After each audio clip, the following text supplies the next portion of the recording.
Et on commence ce journal avec le marché de la publicité en ligne qui cale en France, Julien.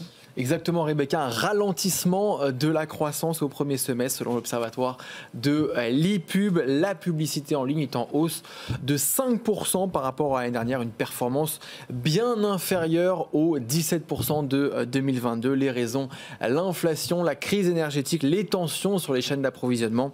Malgré cette baisse, certains tirent leur épingle du jeu. C'est le cas du trio Google, Meta et Amazon qui captent 70% du marché, et le retail média, soit la pub sur les sites d'e-commerce, qui continue à performer. L'Observatoire prévoit une légère amélioration au deuxième semestre avec une activité importée par les Jeux Olympiques Paris 2024 et la Coupe du Monde de rugby. Havas rachète l'agence de création britannique Uncommon, une quatrième acquisition en 6 mois pour la filiale de communication de Vivendi. Havas poursuit sa stratégie de croissance externe, une opération à plusieurs dizaines de millions d'euros. Uncommon a été fondée en 2018 par des anciens de WPP. L'agence s'est notamment distinguée par une campagne d'affichage pour British Airways, récompensée au dernier Cannes Lions. Et avec ce rachat, Uncommon se valoriserait à 140 millions d'euros.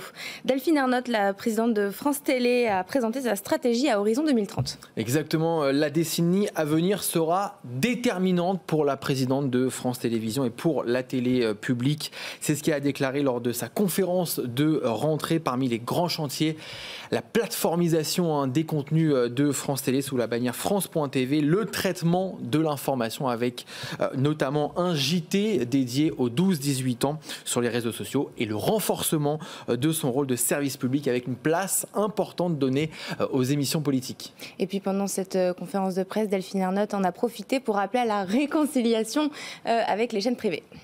Exactement, la presse française attaque Twitter en justice.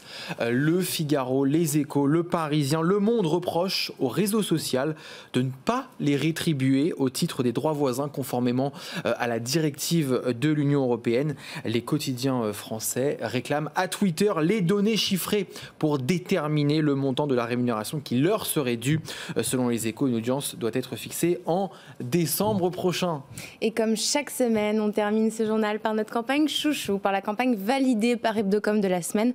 Et cette semaine, on a choisi le retour des bébés Evian. Exactement, on finit cette saison, Rebecca, par une campagne iconique. Frédéric, vous la connaissez évidemment et vous vous souvenez sûrement des bébés. J'étais bébé. Vous étiez bébé, des bébés Evian plongés dans une piscine, et cette chanson We Will Rock You en cette période estivale, eh bien la marque renoue avec ce qui a été un des plus gros succès de communication pour elle. Elle remasterise une déclinaison d'une publicité d'il y a 10 ans avec ce slogan Live Young, vivre jeune. On écoute et on regarde.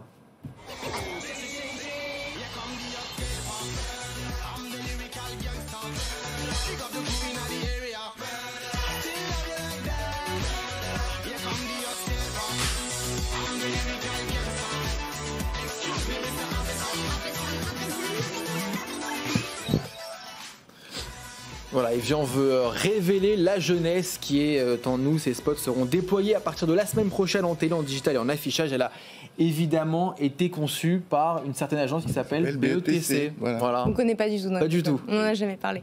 Merci Julien Casqui pour le journal. C'est parti pour le Focus Com.